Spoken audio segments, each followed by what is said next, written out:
दिल्ली का चुनाव ईवीएम से छोड़ के बैलेट पेपर से करा दे, इसको हम लोग माफ कर देंगे। अगर केवल बैलेट पेपर से करा दे। अच्छा, बैलेट पेपर से करा देते हाँ करा दे, 0 पे जाएगा, 100% 0 पर जाएगा। ये कह रहे हैं कि इस बार सरकार बनाएंगे। ये सरकार ईवीएम से बनाता है, सारे मुकेश अंबानी के ईवीएम है, वोट इसको कोई जनता नहीं देता है, ईवीएम में कर लेता है तिगड़ी में। अच्छा, ईवीएम में तिकड़िंग करके ये जीत रहे हैं। हाँ जीत रहा है। इसको 2014 से जनता नोटबंदी के बाद इसको 50%, 80% ललकार दिया। ये ईवीएम अपने हाथ में रख रखा है। केवल दिल्ली का चुनाव बैलेट पेपर से करा दो। अगर अमित शाह बेईमान नहीं है, अगर वो बाबा साहब अम्बेडकर को मानते हैं, तो इसी पार्लियामेंट के अधिवेशन में वो आरक्षण का रिजर्वेशन इन प्रमोशन बिल ले आए तो उनको माफ कर दिया जाएगा। भारत के संविधान की आर्टिकल 13 में सारे मनुवाद की 13वीं कर दी गई है कि ये मनुवादी पार्टी और आरएसएस बहुजन आंदोलन से डरती है, बहन मायावती से डरती है।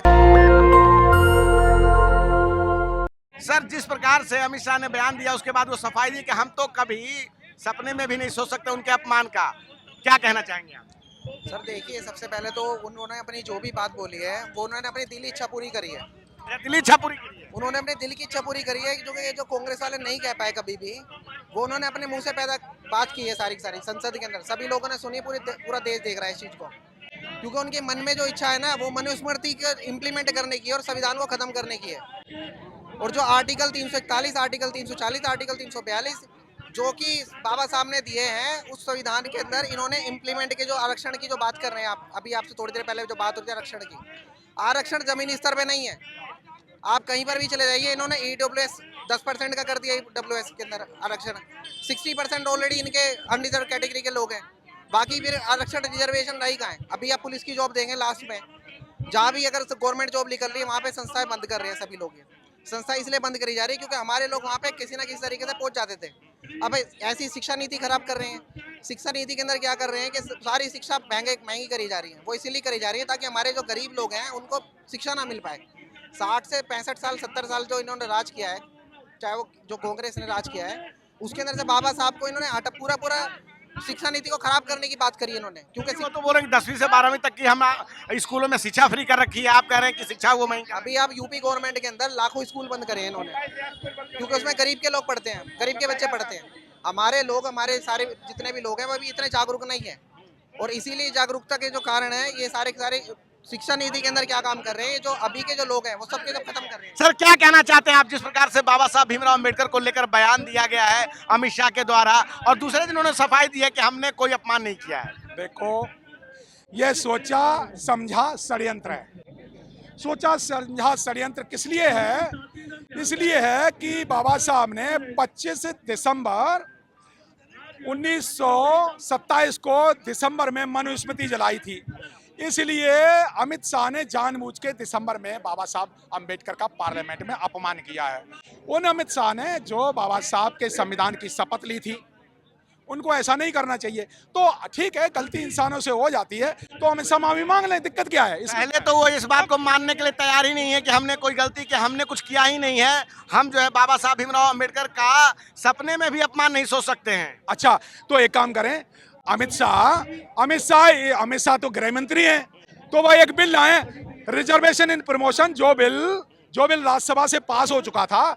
वो अगर वो ईमानदार है, अगर अमित शाह बेईमान नहीं है, अगर वो बाबा साहब अम्बेडकर को मानते हैं, तो इसी पार्लियामेंट के अधिवेशन में वो आरक्षण का रिजर्वेशन इन प्रमोशन बिल ले आए तो उनको माफ कर दिया जाएगा। शाह जी ने कौन सा ऐसा बेईमानी कर दी? क्या अमित शाह ने इस देश के पूरे सोशल फैब्रिक को ध्वस्त कर दिया, हिंदू मुस्लिम दंगे करवाए। अमित शाह जो कि खुद ही कानून को नहीं मानते, वो बाबा साहब की बात करने लगे। अच्छी बात है, बाबा साहब की बात करो, तो अमित शाह पहली प्रतिज्ञा बाबा साहब की मान लेना कि मैं ब्रह्मा विष्णु महेश को ईश्वर नहीं माना। वो तो स्वर्ग जाने की बात कर रहे हैं। वो बाबा साहब अम्बेडकर, भारत के संविधान में स्वर्ग नरक का कोई जिक्र नहीं है।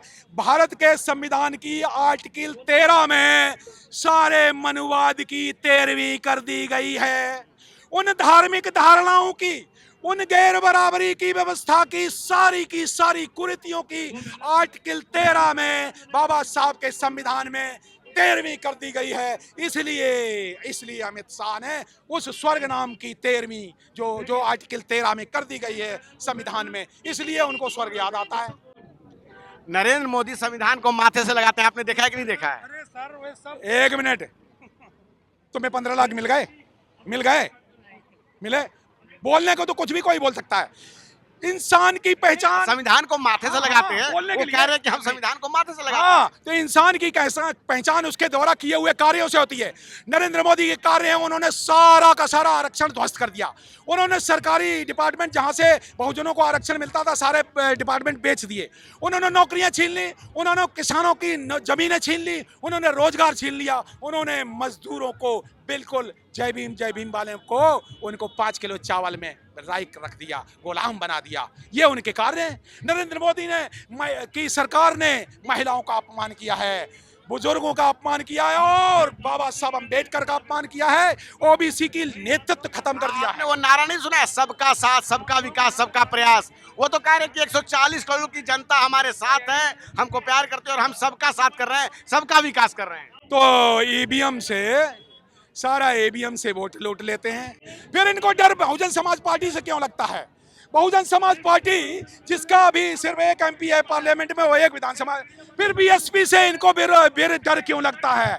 दरअसल बात क्या है कि ये मनुवादी पार्टी और आरएसएस बहुजन आंदोलन से डरती है, बहन मायावती से डरती है। आज बहन मायावती सड़कों पे आ गई। लोग आरोप लगाते थे, मनुवादी मीडिया के लोग रिकॉर्ड कर लें, मनुवादी मीडिया के जो चैनल है यहाँ पे, कांग्रेसी चैनल और बीजेपी के चैनल, वो रिकॉर्ड कर लें, वो ये रिकॉर्ड कर लें कि मायावती भी डरती है।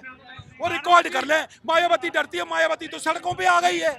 नहीं, भाजपा बीएसपी से डरती है? डरती नहीं है, डरती है। मैं बता रहा हूँ, अगर जय भारत, अगर ये प्रधानमंत्री ईमानदार है, अमित शाह ईमानदार है, दिल्ली का चुनाव ईवीएम से छोड़ के बैलेट पेपर से करा दे, इसको हम लोग माफ कर देंगे।